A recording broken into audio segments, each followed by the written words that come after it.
What's up, guys? It's your boy, James Fraser, host of the Northern Knock podcast. The podcast bringing a spotlight to the best of the best when it comes to Canadian door knockers.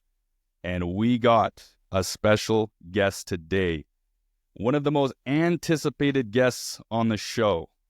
He's Canadian. He's currently working down in the States, and he's coming off a monster summer of $1.2 million of serviced revenue. I had to give this one as a gift, the first one of 2025. Please welcome to the show your boy, Aubert L'Esperance. Aubert. Yes, sir. How you doing, my man?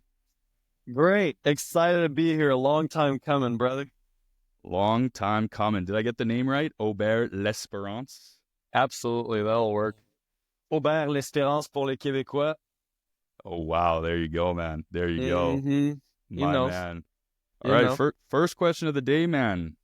Yes. Trudeau or Pierre?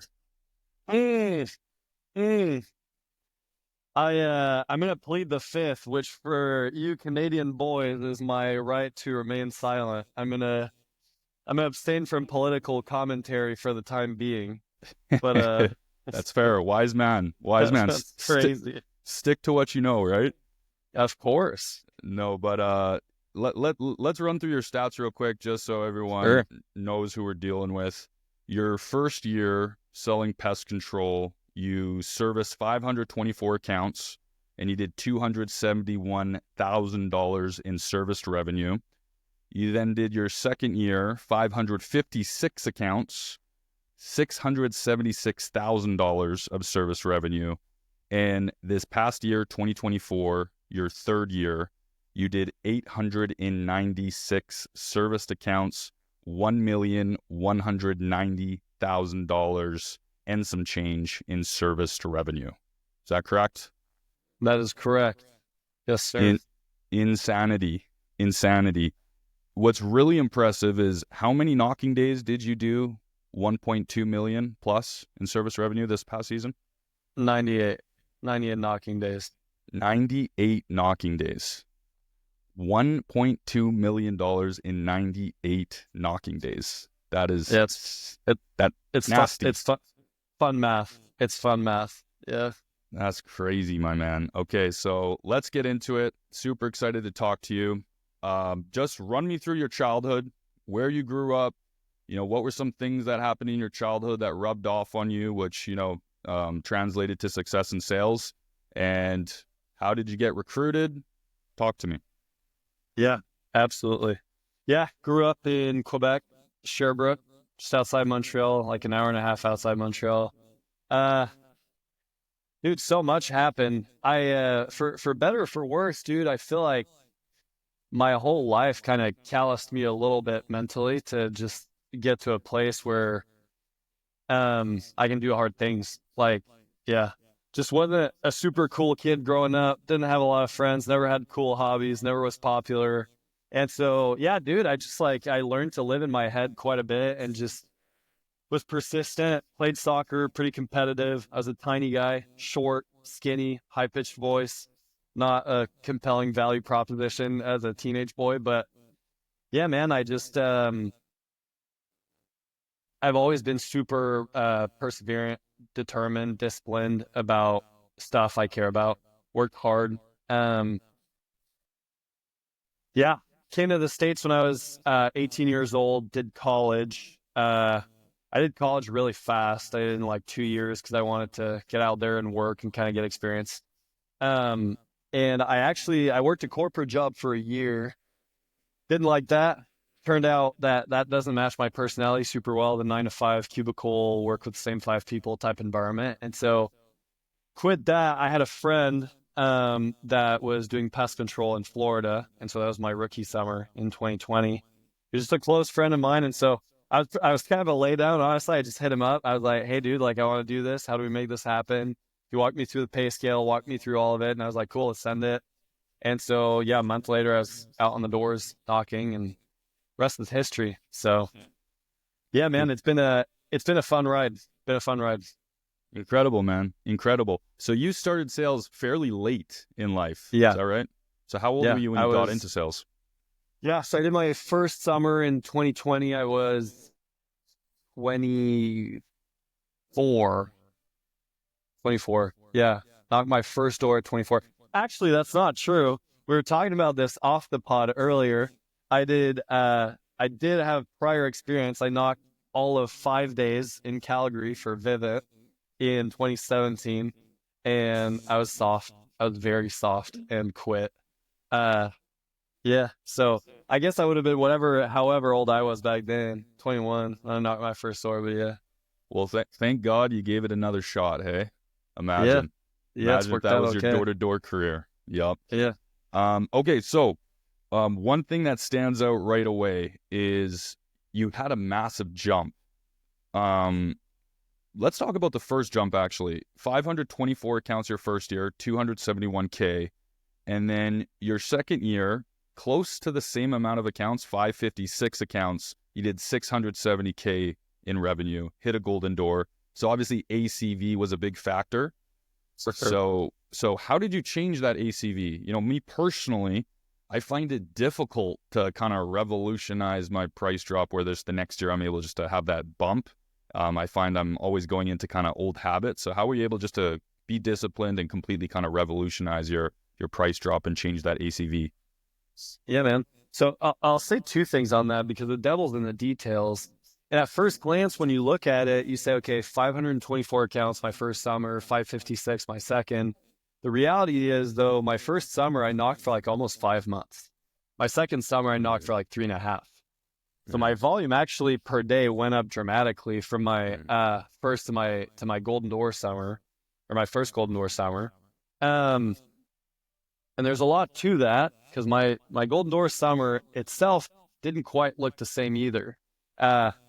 I started averaging like 5K a day, and I finished the month of August. I was averaging like 10.1K a day in revenue in 2023. So a lot of incremental jumps is really the answer. The truth is, though, as far as ACV goes, just the same as selling 5K a day versus selling 10K a day, like that jump, you can't attribute to anything other than belief. And ACV is belief, right? Like, it's funny, actually. I train a lot of guys that switch from other companies, and they always tend to want to pitch kind of the floor price.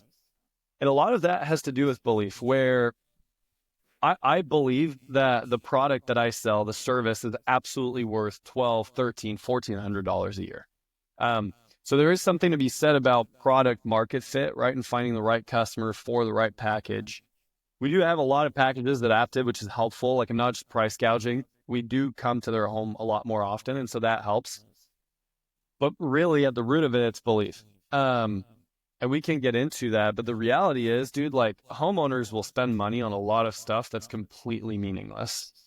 And $1,200 a year might sound like a lot for pest control, but the reality is, like, it's still their smallest bill.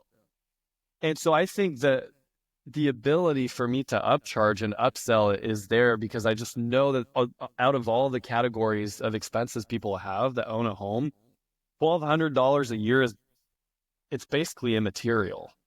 And so, but I think that isn't a huge leg up that I have versus other reps is, and I think you probably feel the same, but being 28, 29 in the industry, you start to know a little bit more about the world.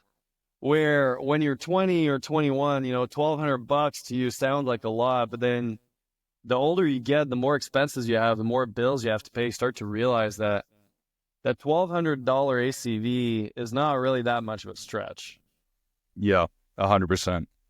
Yep, totally. I want to loop back because I still kind of want to pick apart your seasons. But we'll loop back because your ACV this year was $1,300, $29, $1,329. Crazy. Yeah. But we'll get back to that. It's another massive jump from year 2, year 3. So you did 676K, you hit the golden door. And then your third year, you jumped to 1,190,936. So a jump of 500,000. I was kind of telling you off air, it seemed like you came out of nowhere, really. Personally, I knew you hit a golden door. fantastic. Canadian hit a golden door. Let's go. But this year, you kind of took it to a whole entirely different universe where you kind of just turned into just the upper echelon of, pest control sales. So what happened? What was your mindset going into this last year compared to, years previous? Yeah. Yeah. Great question. And I'll kind of tell you the story really, because every effect in life has a cause. Everything that you see happen out there, there's a reason it's happening, and someone had an idea for it. And for me, really, where the jump actually happened was late in summer of 2023, because I started that summer kind of having taken a break from the doors for a couple of years, came into 2023, started ripping kind of right out the gate, but not like crazy, right? But I kind of had a goal internally that, it'd be cool to hit a golden door. It never was this like crystal clear idea though. And so I got to like July 21st of 2023. And I remember vividly, I was at 425K in revenue. July 21st, I had to be done by like mid-August. And so I ran the math on it, and I had 225K to do in like, I can't remember how knocking days, but it was somewhere in the vicinity of 3 weeks, right? And I did the math, and it was like 10K a day. And I remember, man, like I'd hit that like 2 or 3 times, but nowhere near a place where I'd feel comfortable saying, yeah, I'm going to do that every day consistently, right? But I just remember viscerally like looking inward and having this visceral feeling of like, if I go home, I was on pace to hit like 550K. Now, like, if I go home having done 550K, to be honest, I'm going to hate myself. Like, I'm going to regret that forever. Because you never know what life is, right? You never know if you're going to knock again the next year. You never quite know where it's going. And so I just knew like, dude, I'm never going to be this close. I've never been this close. And I don't know if I'll be this close again. And so I just had to make this decision of like, dude, I'm going to hit 650K regardless of what happens. Like, I don't care what obstacles come along. Like, I will do this. I'm going to do 10K every day. And so then I started working on affirmations, and every day it just became this like prevailing thought in my head of like, I'm going to service 10K, service 10K. I serviced a golden door and I knew the date, right? And like, that became kind of my self-talk. And lo and behold, right, my average before that was like 5.8K a day. And if you look at my average from July 21st to the end of summer of 2023, it was like 10 point something, like 10.1K. And so I am the biggest believer that what the mind dwells upon, the body acts upon. You get what you expect. What you think about comes about. And that's just the truth to me. And that manifested in 2023. But then when 24 came around, I'd kind of shown my card, because now the people that were paying attention knew that a lot of my revenue was done in that last 3 weeks.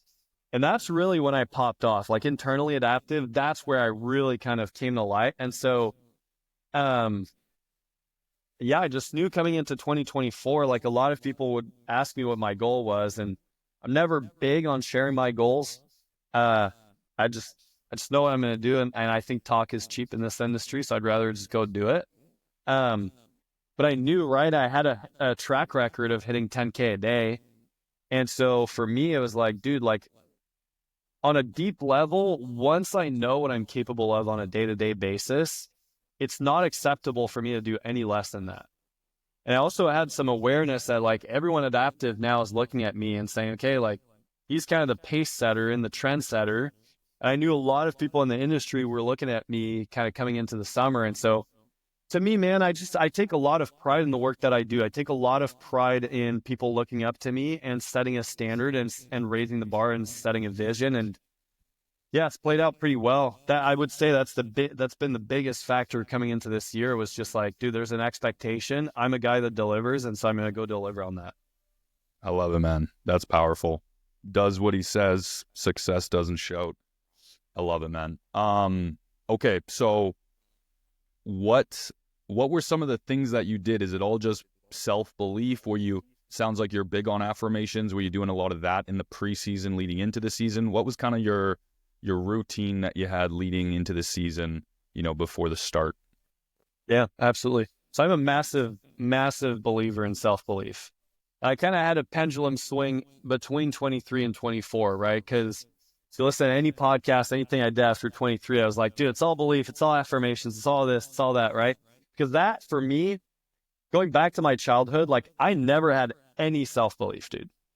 Like all of the voices around me, save like my family, maybe like everybody else, it was like I was a short kid, like you're never going to amount to anything, you're never going to get girls because you're too short, like this, that, the other. Like the list was endless of just hate, right? And so for me, developing self-belief, positive self-expectancy, reforming my self-concept, that's been massive. But between 23 and 24, dude, I started training a lot of guys. And I started realizing like, no, like I got to chill on that messaging, because the truth is you have to have confidence, but you have to have competence too. You can't just have one. I think I was very competent my first summer and beginning of second, but I wasn't as confident. And I think a lot of guys are very confident, but they're not very competent. And so I spent a lot of my off season last year just polishing my systems. Anyone that's trained with me knows that regardless of what you say to me, I know exactly what I'm going to say. And you could say it 15 times, I'm going to respond the exact same way. Like everything is systematized. It's down to a science. And what that allows me to do is be very, very consistent and predictably consistent. And when there's days or neighborhoods where I struggle, I know it's not the process. And so I can make small tweaks incrementally. And therefore, I'm able to successfully attribute success and failure to actual causes. Again, every effect has a cause. And so for me, a lot of it has come down to perfecting the science of how I pitch, how I resolve objections, how I overcome different things, knowing exactly where to go. That way, when I'm on the doors, I really don't have to think. Like I actually don't think very much. And I actually advocate for guys not to think very much on the doors.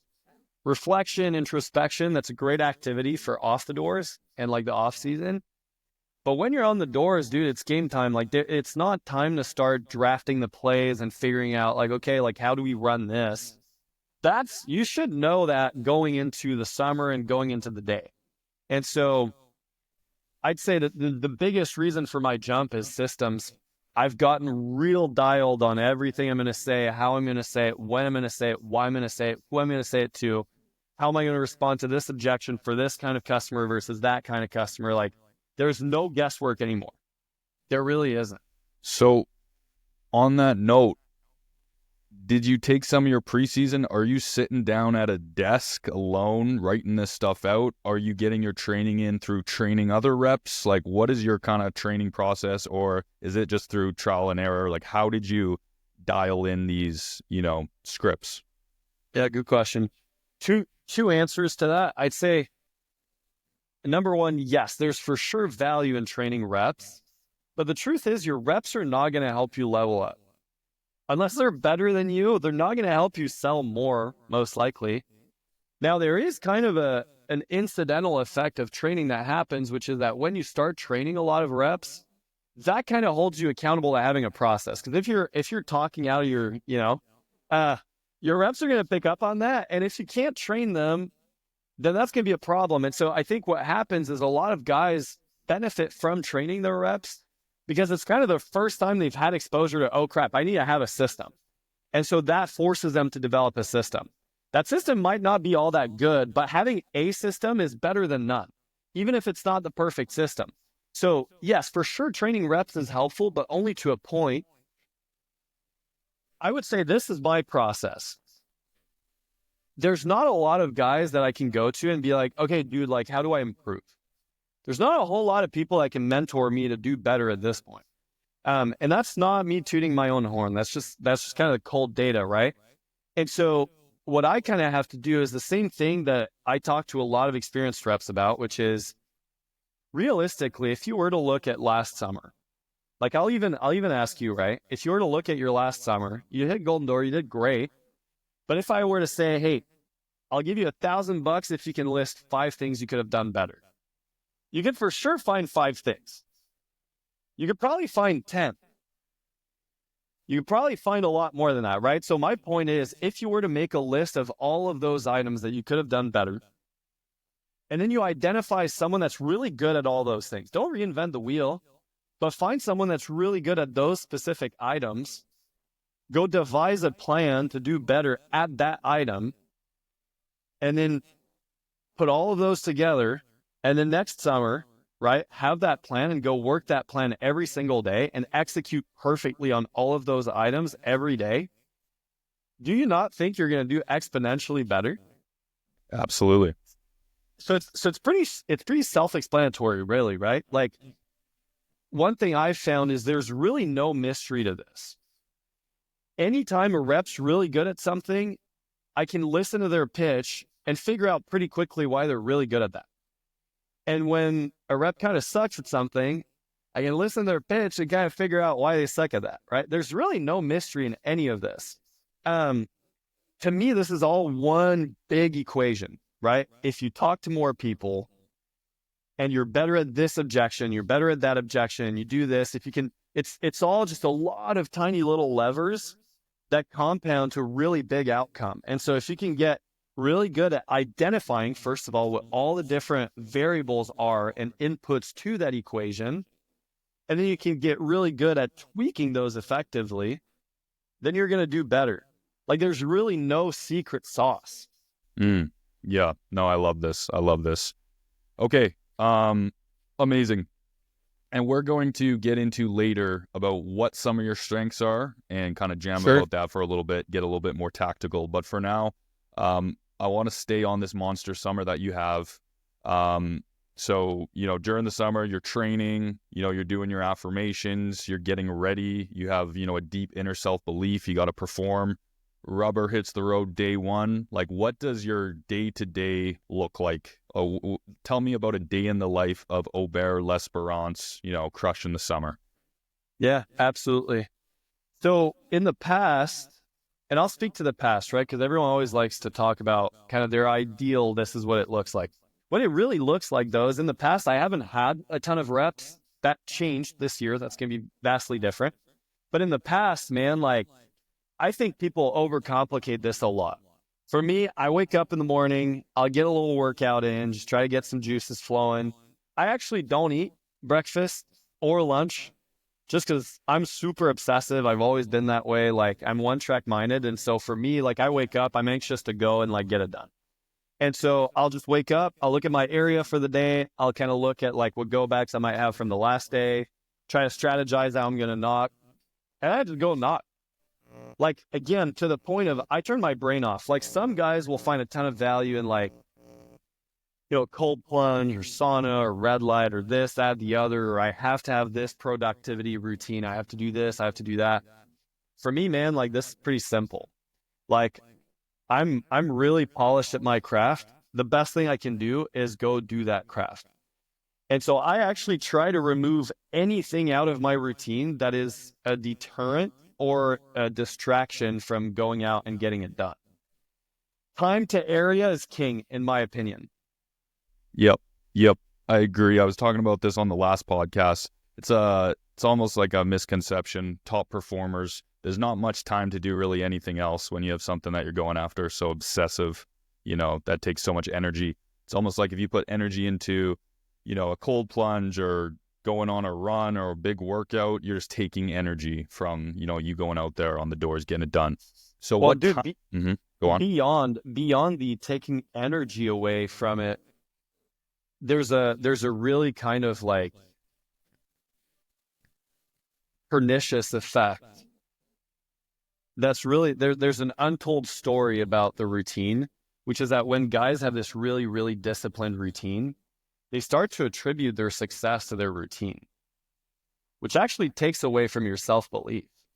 Because it's not, in that context, it's not you that did it. It's you with the help of all of these instruments, right? Where for me, man, like, anything that I've achieved because I've done it. Like, there's really not a whole lot of mystery or a lot of variables I don't understand or enigmatic puzzle pieces. And so when I have success, that fuels my self-belief tremendously because there's not this crazy scaffolding of routines and mantras and this and that, right? It's just me. And it's actually a really powerful lesson. And that's not to say like, oh, I'm this big deal, right? It's actually just a really important nuance for reps to understand, because what I find is a lot of reps are kind of they're kind of held back by this idea of, oh, I have to have the perfect mindset to get to my area. I have to be in this perfect headspace and kind of in the zone and in flow state. And what that does is it kind of curtails their success. Because then if they're not in that headspace, then they can't go in their own mind. They're not going to believe that they can go and get it done. And I have to do a lot of work with reps to kind of tell them, you know what, like this big day that you had, it wasn't the area. It wasn't this and it wasn't that. Like you did that. It's you as a person that's good at selling people. You as an individual have a gift and a talent to resonate and be magnetic with human beings such that they like you and they want to buy from you. That's so powerful, man. And guys get distracted from that and they want to attribute it to all of these things that they did in preparation for the opportunity. But really, that will destroy your self-belief. And to me, it's a symptom of not having self-belief. If you have all this success and you want to immediately attribute it to X, Y, Z, no, like you did that. That's powerful. That's brilliant. That's brilliant. I've never kind of looked at it that way, but yeah, that's an amazing take. We do, I feel like, over glorify as a society our routines. And you're right. You know, I bet if you looked at top performers across most industries, they're not doing the perfect morning routine, right? They're just getting up, getting to work, and building up that real self-belief within themselves through results. Amazing, man. So what time were you getting on the doors every day and getting off the doors every day? Yeah, typically I'm like, I've been like an 11 a.m. to 10 p.m. guy. I just go straight through. I have my own tech, so I have him like have snacks, pistachios, beef jerky. I'll just chow on that in between sales. But like, yeah, man, I just don't believe in anything that kills my momentum. And so I'm a big believer in late knocking, night knock. In part because of my knocking strategy. I think it helps me make really effective use of the evening. So I'm not like just making people mad, which is not ideal. But yeah, 11 to 10, day in, day out. So talk to me. How do you strategize your night knocking to where you're knocking late, not pissing people off? What's your strategy there? Yeah. So, I mean, it's pretty complex, long-winded thing, but the biggest idea, okay, is a lot of reps get really emotionally attached to knocking a certain way. And you have to kill that sacred cow. You have to. Like, if you have an app where it's all pinned, like we do at Aptive, like a lot of reps, I want to knock every pin so that it's all orderly. And look, I get it. Like I have like actual OCD, okay? Like that stuff for sure drives me nuts. I get it. Like, but guys, they get attached to these process. And again, there's going to be a pattern here, but guys get attached to these patterns and these systems and these processes, and they want to have their method and have it be perfect. And for me, man, I'm very object oriented, where whether it's objections or whether it's my knocking strategy, I always try to reverse engineer things. I try to begin with the end in mind. So what is the end? What is the end goal, the objective of knocking? It's to sell people. How do you sell people? By talking to people.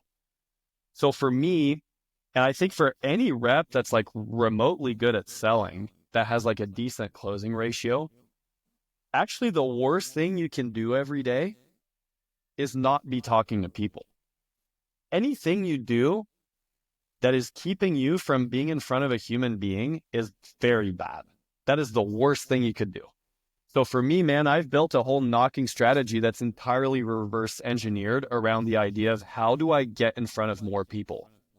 I have zero emotional tie or attachment. Oh, I want to knock every door because, it helps me stay in the zone to just go door to door to door. That's great if it helps you stay in the zone. Figure out how to get in the zone quicker because you're wasting time. And so for me, you know, there's talk about, just knock signs of life, not just every door. Beyond that, Dude, you could look at your summer, and I'm sure you only knock signs of life, or at least to a degree, or for certain portions of the day, right? Like the earlier hours. But even then, man, like you could look at signs of life and say, like you could think back to a lot of days this summer when you were knocking signs of life, right?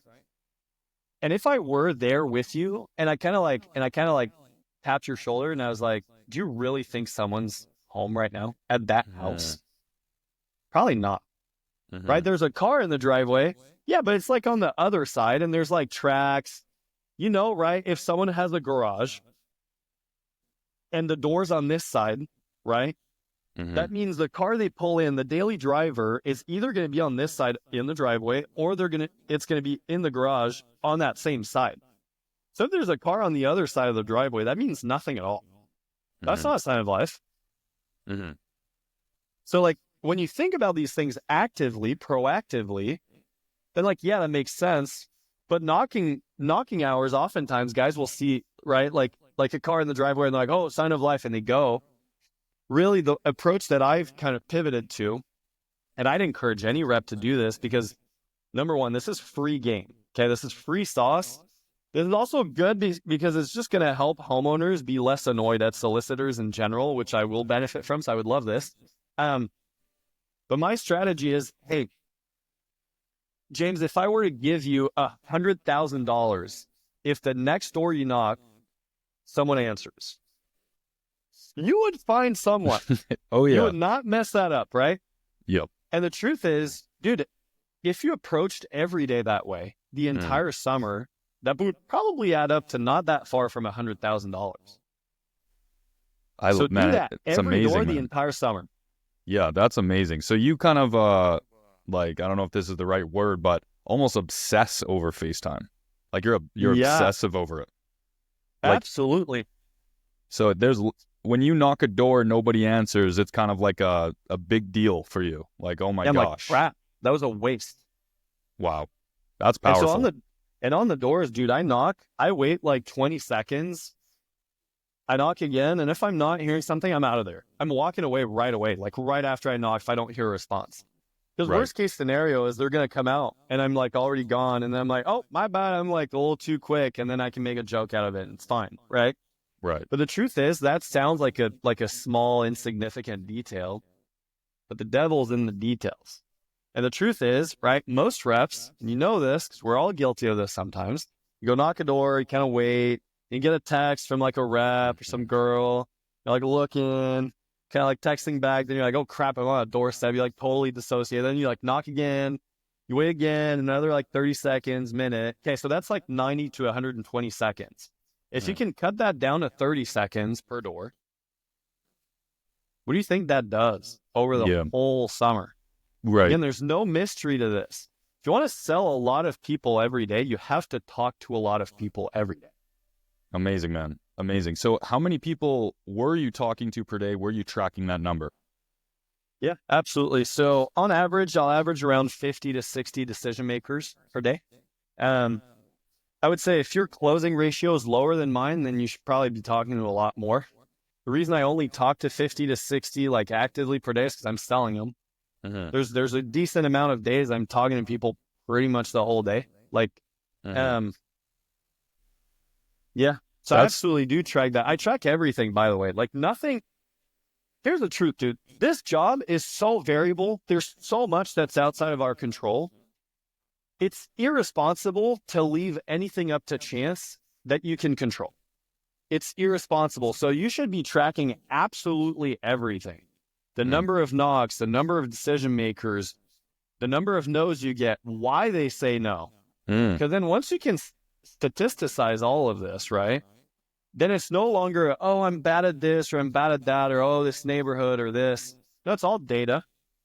So for me, like at Aptive, I mean, it's great. We have an app that shows like over the course of a day or a week or a month or the whole season, it shows us why people said no, percentages. Wow. So dude, like when a guy comes in and is like, oh, I want to level up. How do I improve? I'm like, cool, pull up your street smarts. That's our app. I say, pull up your street smarts, go to your settings. Cool. Let's look at your percentages. And then it just rank orders your rejection and the causes of failure. And I'm like, cool.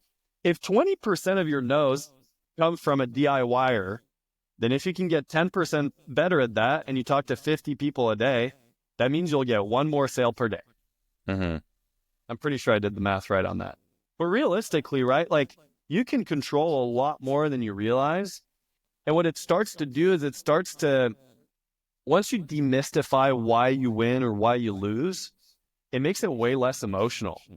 Because for me, if I know, okay, like DIY is a problem, and if I train on that, like it's no longer, oh, I had a bad day, I had a bad week. It's, no, I actually bumped into a lot of DIYers this week. Mm-hmm. Then it's no longer emotional. It's no longer like, oh, I suck. It's no longer a deterrent to my self-belief. It's just, no, if I can get better at this thing, then I'll perform better. Yeah. It's math. It's huge, man. It's huge. You know, like a lot of the top sellers tend to kind of fall off of that track of, you know, tracking their numbers. It's refreshing to hear a guy like you, 1.2 million, tracks everything, right?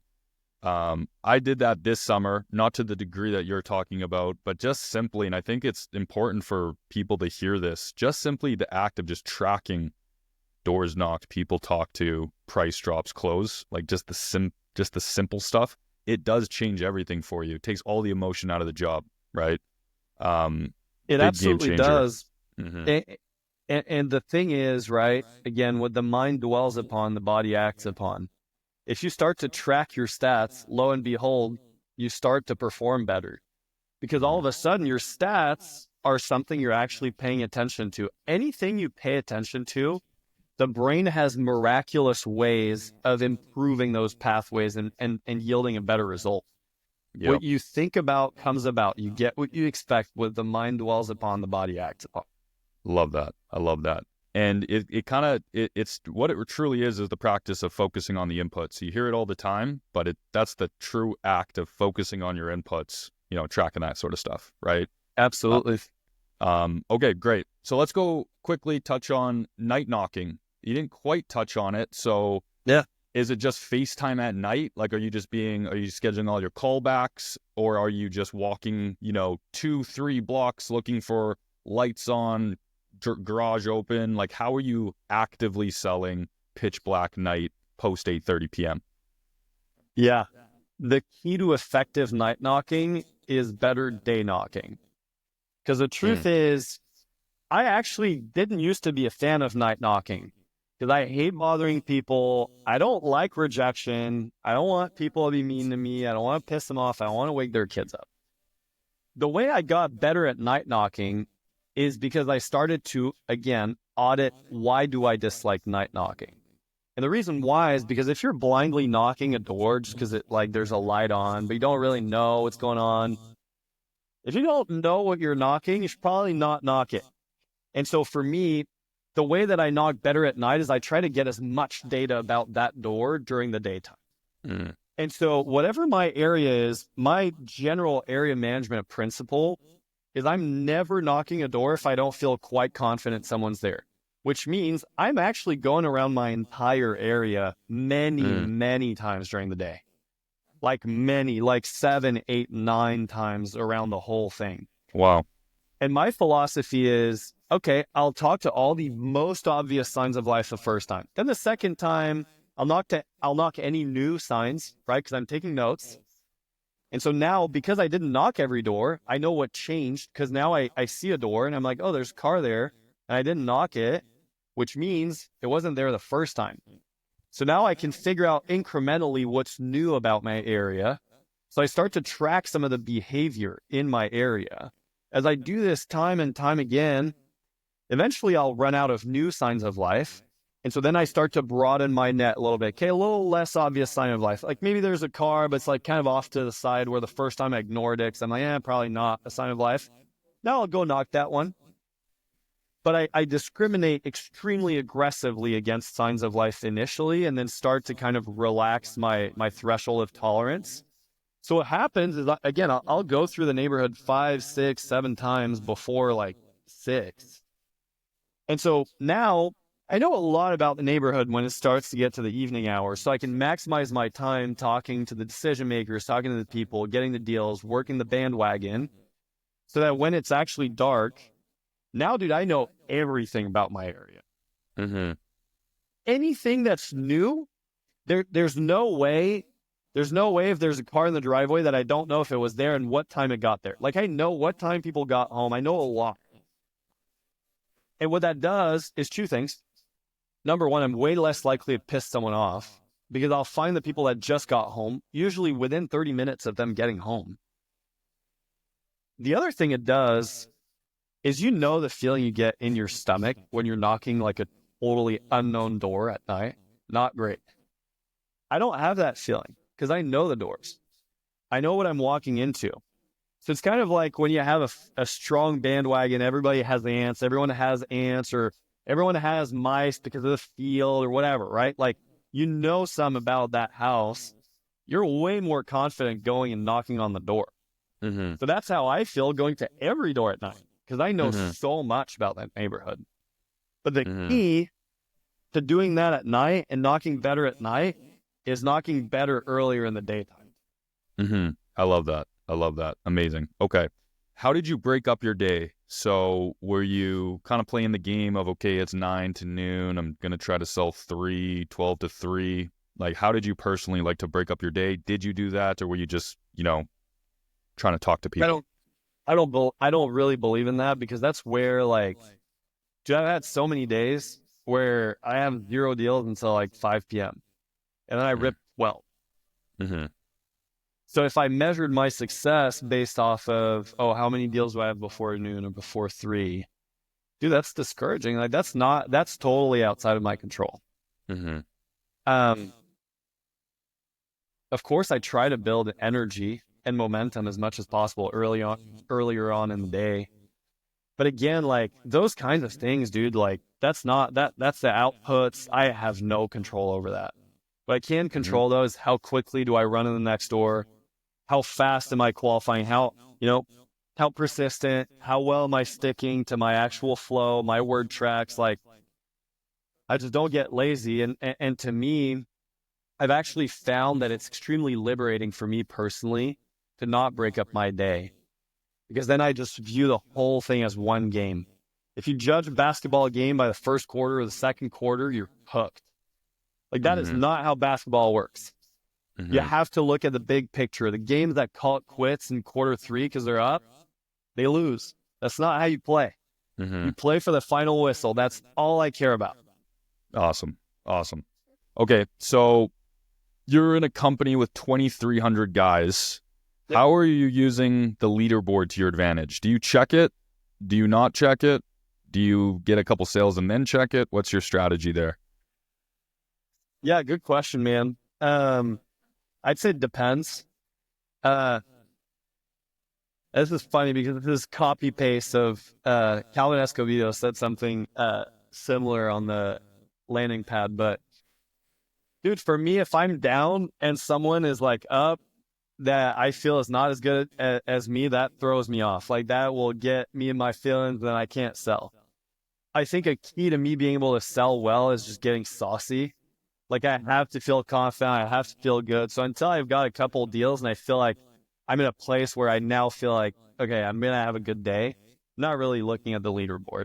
I mostly use the leaderboard to squeeze the last little bit out of myself at the end of the day. Because, like, at the end of the day, if it's like 8 p.m. and I'm at like 10 or 11K, there's no reason really to keep like grinding, right? Right. Now, me personally, I'll keep grinding regardless, but it is helpful when I see a dude that just popped off out of nowhere that's like 15K. I'm like, well, I can't have that big of a gap. Like, I might not catch up because obviously that guy's popping off, but I can't have that big of a gap. Like, I don't like that. And so later in the day, I'll use the leaderboard. But earlier in the day, dude, again, like, I just don't have time for that. Like, I don't have time to be comparing myself. Again, I know I'm great at this, so it doesn't really matter if someone's up at like 4 p.m. Again, if someone's up at halftime, like, that means statistically in the history of sports, pretty much nothing. Mm-hmm. So for me, I'm just like, what am I doing? What's my process? How's my bandwagon? Do I have a couple homes I can point to? Do I have the basis, foundation to build upon to have a great day? If I do, cool, I'm cooking. Nice. But then, yeah, at night I'll look. At night. Yeah. Get that little extra push. I love it. And, Okay. and sometimes if I'm at 12K and the next guy's at 7K, it feels good too. And then that'll make me feel confident and I'll rip because of that. Right. Yep. Okay, cool, man. Love it. Yeah, those competitions in your company must get pretty crazy. 2,300 sales reps. Dude, that's it insane. gets absolutely wild. Like, dude, there's one day, there was a 3-day competition we did where I ripped like 60K over 3 days. I was like 4. Crazy. Like, dudes were throwing up like 35K days. I'm like, what is happening? Like, how?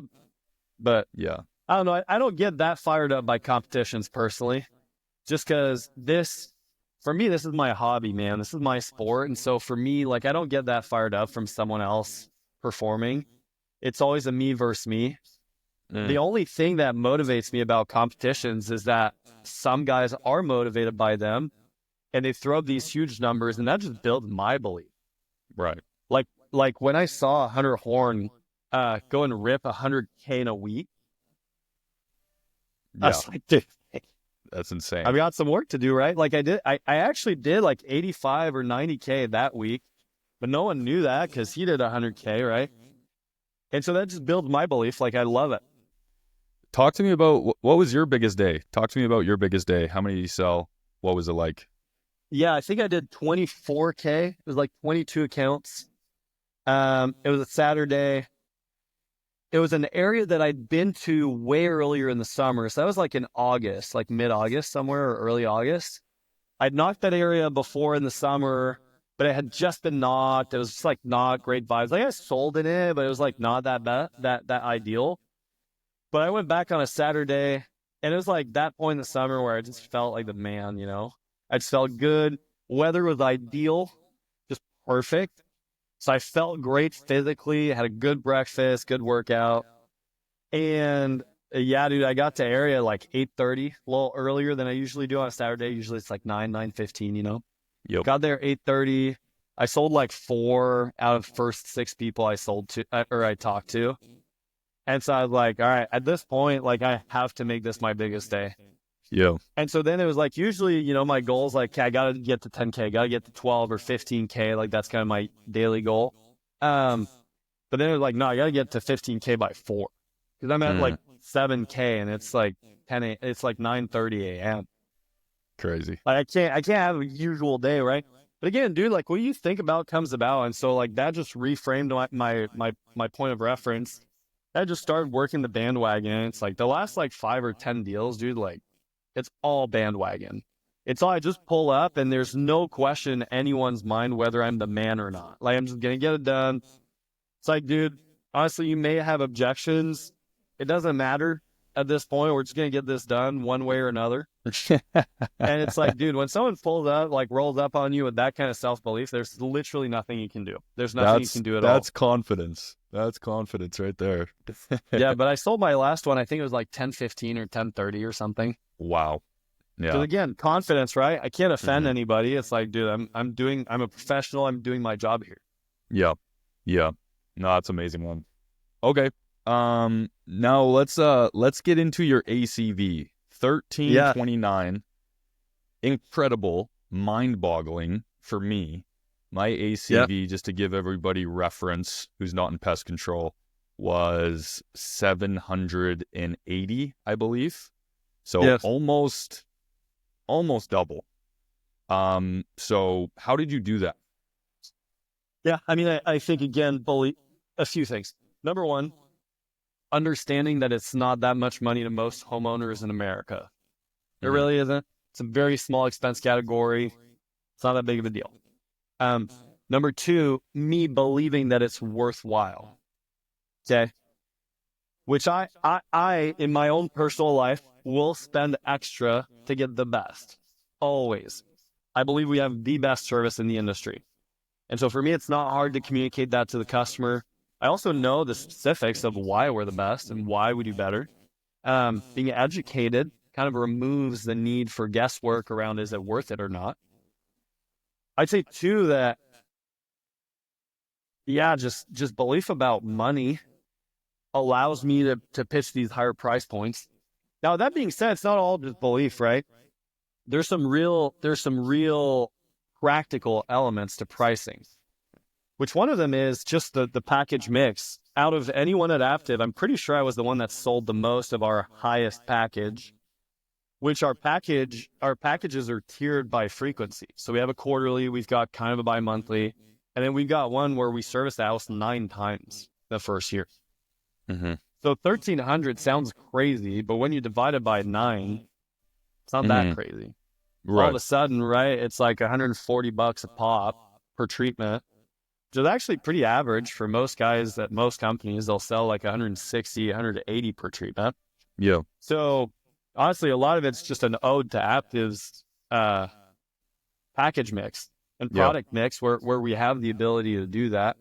But I would say, for guys at other companies that maybe don't have those options, most companies have options. You've got the mosquito add-on, right? You've got the ancillary services. You've got the rodents. You've got the flea and tick, which, again, it's like, to me, my mindset is if you have the opportunity, to sell someone on a $700 contract value for general pest, or you can sell them on a $900 for general pest with mosquitoes, with ancillaries, this, that, the other.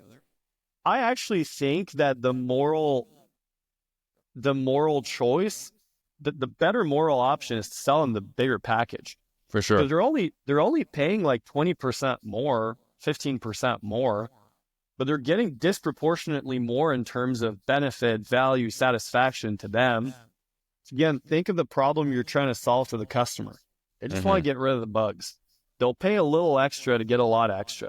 So to me, as a rep, I have zero problem upcharging people if it means they'll more effectively solve their problem. And guys just need to get out of their own heads around the pricing, around, can they afford it? Can they not afford it? If they can't afford it, dude, they're either going to not buy, or they buy a ton of stuff they can't afford in general, and that's just a pattern in their life. It is not your place as a rep to make that decision for them. You are not in a position to make an educated decision about that. Yep, agreed. So just to get tactical with you, are you dropping the price on them and then upselling them, or are you just dropping the full price right away? I anchor high, so I pitch high prices to begin with. So then the laydowns, right, the guys that just want to get it done, don't have a problem with money, just down to do whatever, they'll buy at a high price. And the people that have friction, I'm not a big fan of like these tiny little incremental price drops. I'll do a big price drop to remove the emotional resistance and create the emotional desire to buy. And so I'm quick to drop, but I'll drop on the initial typically, not so much on the repeating. Kind of depends, dance with the customer, right? And ultimately, I'm trying to figure out, what does this customer actually care about? Because a lot of the time, dude, like guys use price drops, they just spam the price drop button. But the truth is, dude, like a lot of people they don't want to make a decision because they don't know you.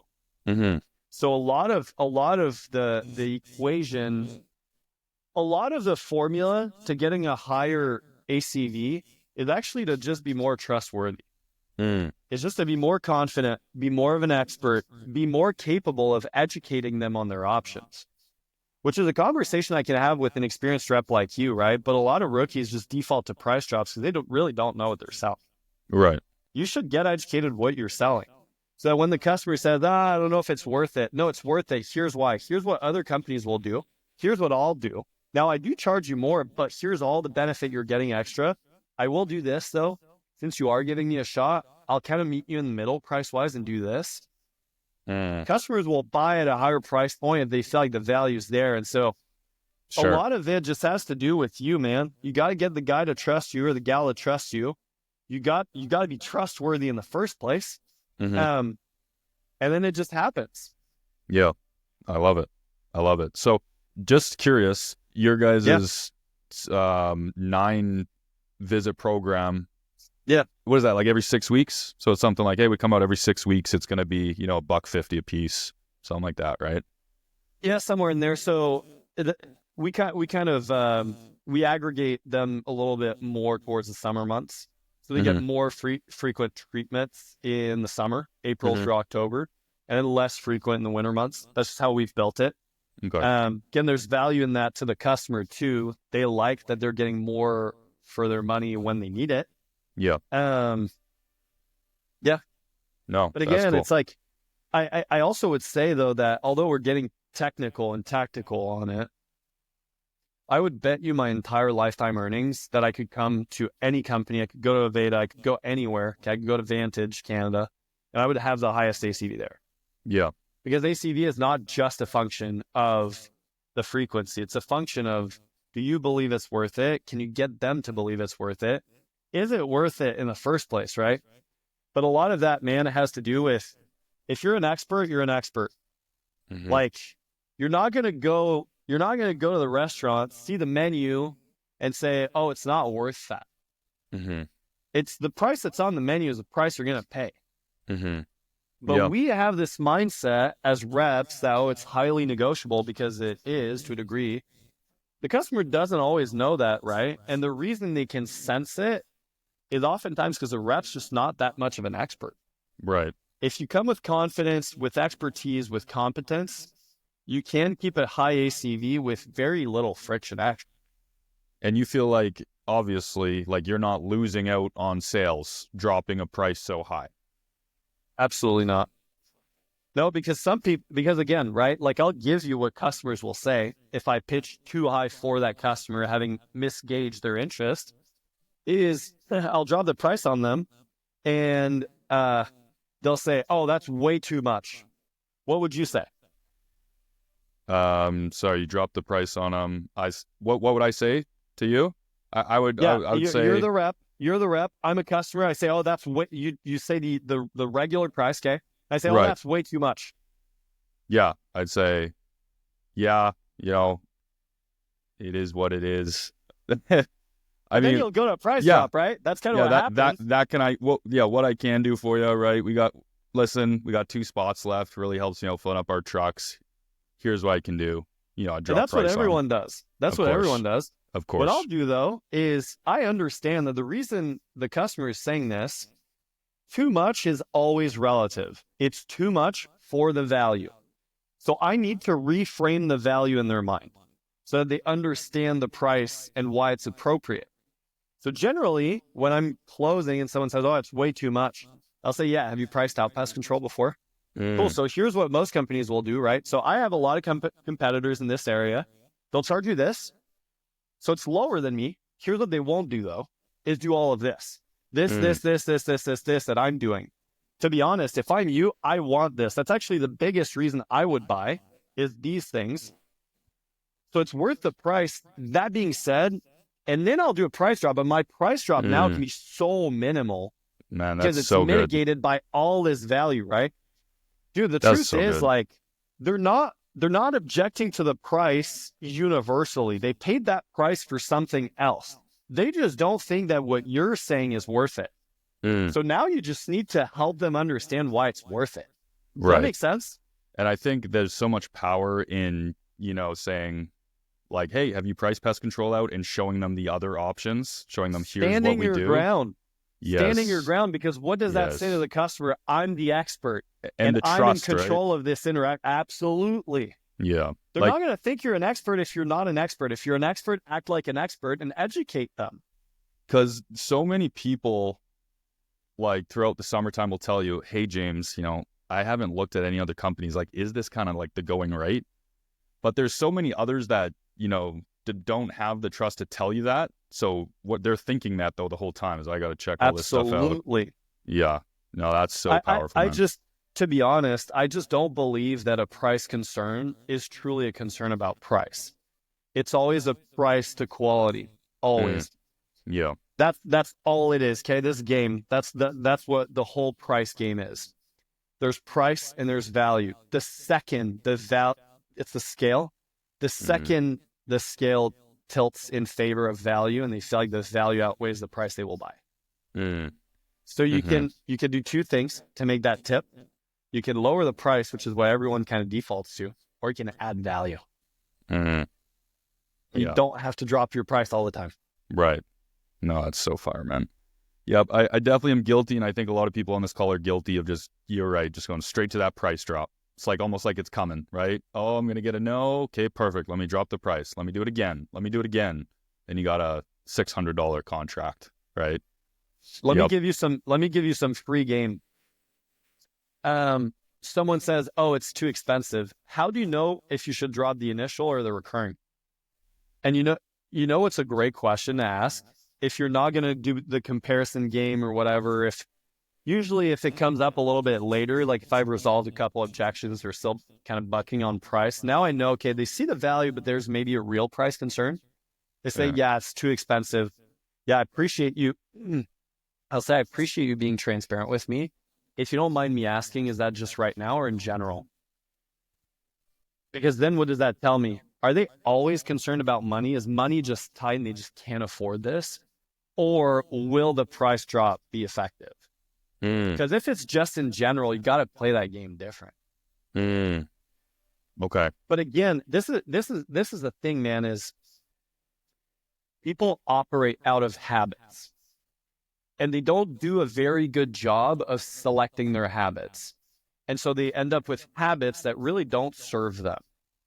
Where for me, I try to think like, when they give me a price objection, what am I trying to do? Well, I'm trying to safeguard my ACV.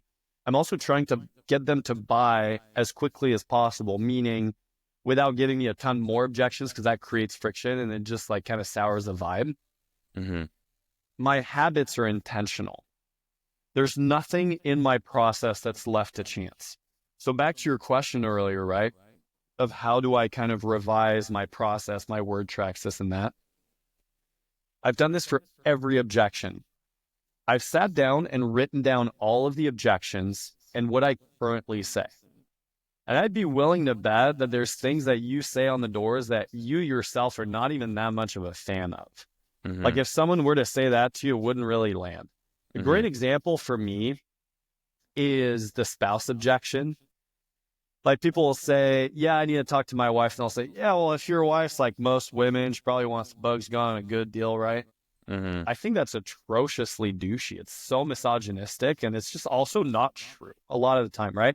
How many times have you, and you know, I have to say, but you've probably said something like that, because I did, right, when I was new. Yeah. And the reality is, how many times have you said that to a husband, and he says, no, actually, my wife pays the bills. This is totally her thing. Right. And now you look like a total idiot, right? Right. Where for me, like, again, I used to say these things, just not thinking about it.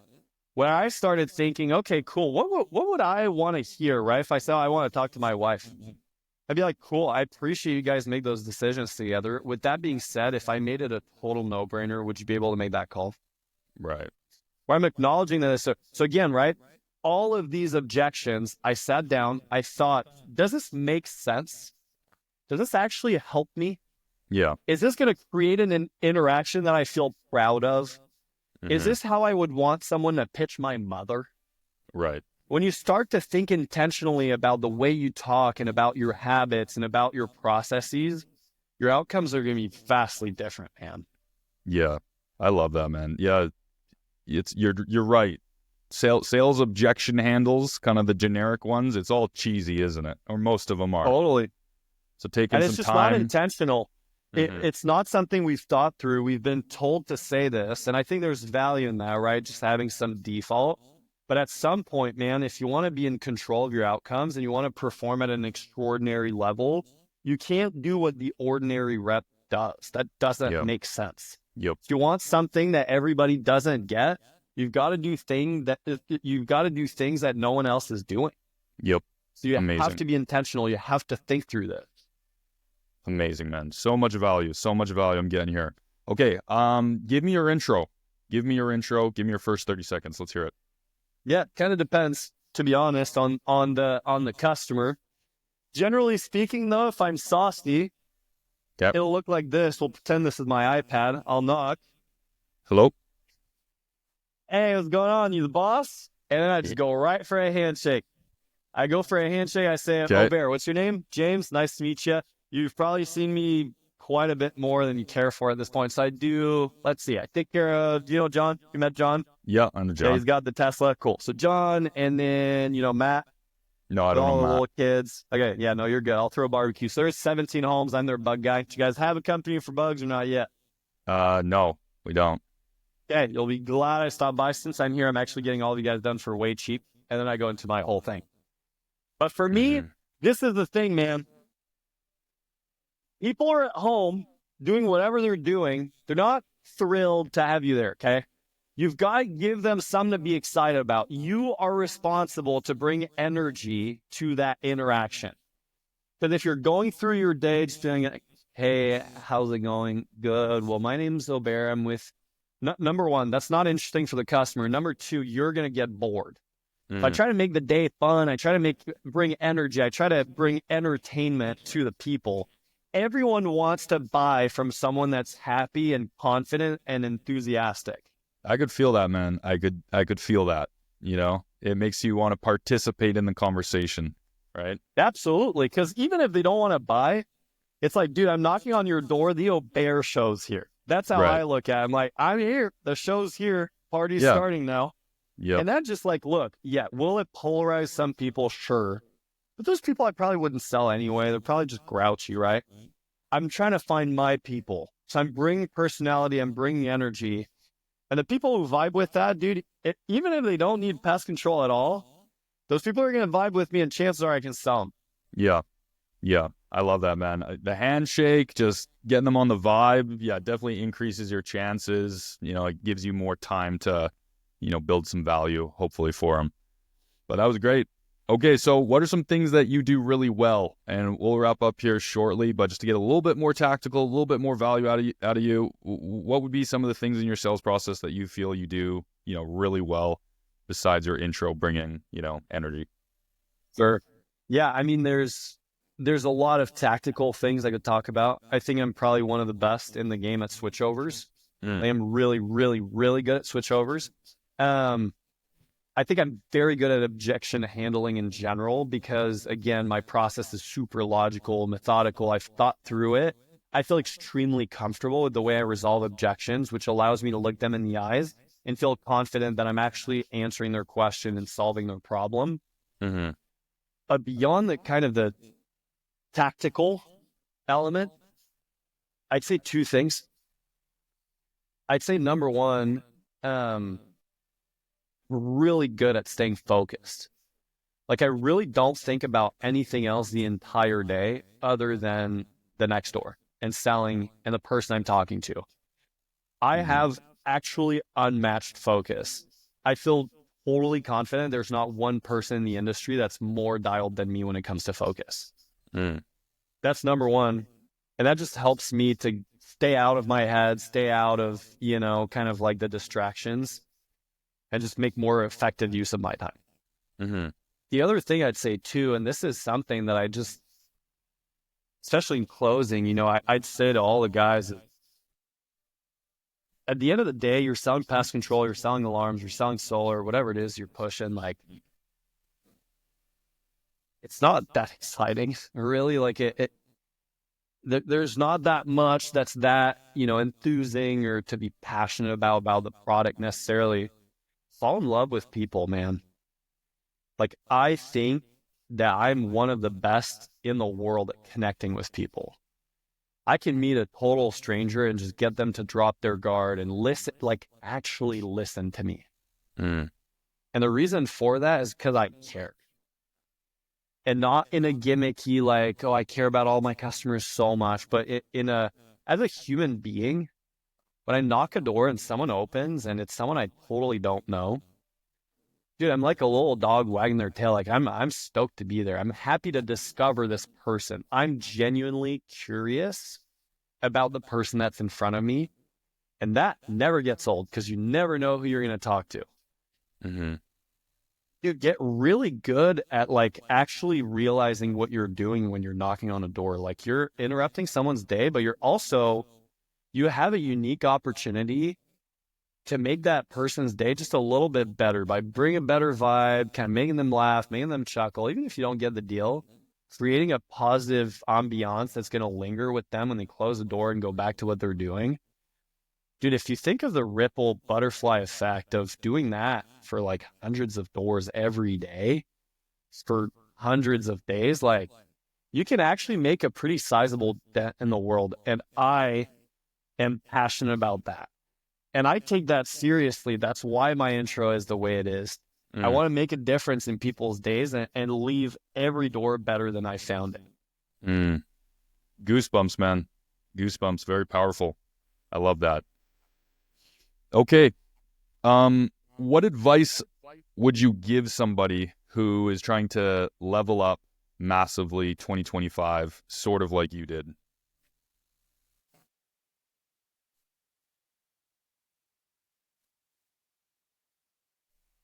It starts with identity. It starts with belief. The belief has to come first.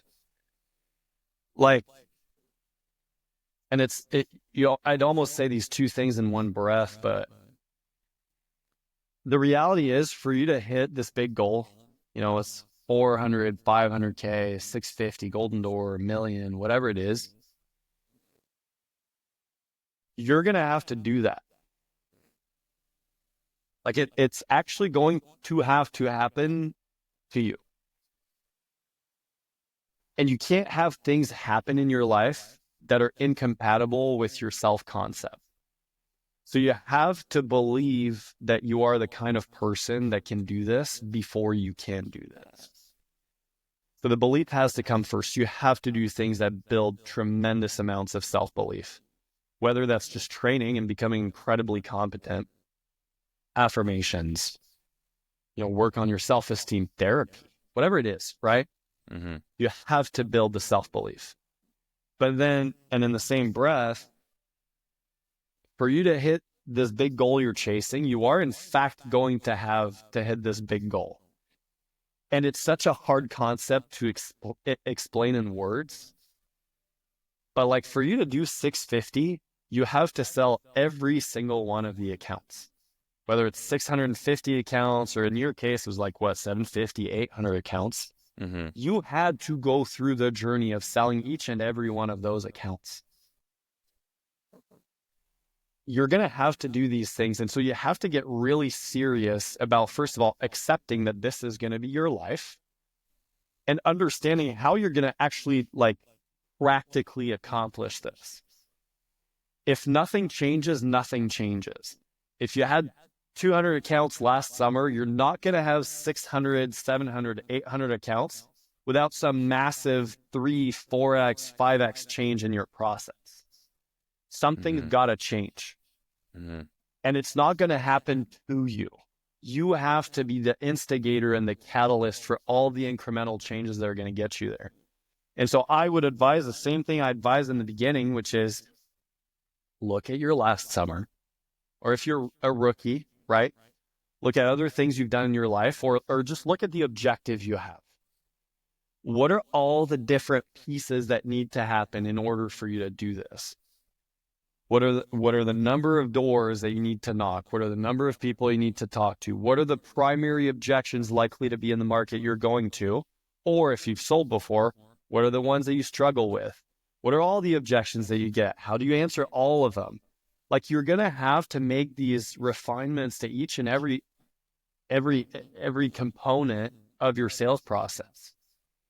And I just want to shatter this idea that I'm just going to go for it and I'm going to do it. No, how? How are you going to do this? What is your plan? Everyone has a plan until they get punched in the face, right? Right. What is your actual plan? How will you effect this change? Yep. Because the truth is, if nothing changes, nothing changes. But if you change a lot will change. So I'd just encourage anybody that's shooting for a big goal, first of all, DM me. I'm happy to help. I'm happy to point you in the right direction and give more customized advice.